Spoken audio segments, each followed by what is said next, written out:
આજરોજ યોજાયેલા કેમ્પની અંદર લગભગ 300 ઉપરાંત દર્દીઓએ ભાગ લીધો હતો, જેમાંથી 150 દર્દીઓને ઓપરેશન માટે રણછોડદાસજી આશ્રમ રાજકોટ મોકલવામાં આવેલા હતા. અમારા જુદા જુદા ભોજનદાતાઓ દ્વારા અમને આ સહકાર મળી રહ્યો છે. અમારા આજના ભોજનદાતા વિમલભાઈ વાઢેર કોન્ટ્રાક્ટર છે અને ભાટ સિમરોલીના છે.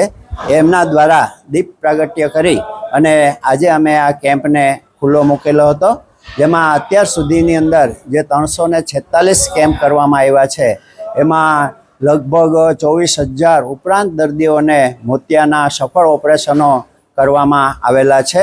અને દરેક દર્દીઓ સુધી અમારો આ એક મેસેજ છે કે તમે જ્યારે અહીંયા બતાવવા આવો ત્યારે તમારે તમારો આધાર કાર્ડની 2 ઝેરોક્સ અને તમારા ફોન નંબર લઈને આવો, એટલે તમને બહુ સરળતાથી અમે આ જે કાર્ય છે એની અંદર તમને સગવડતા આપી શકીએ. જય જલારામ, જય રવિ.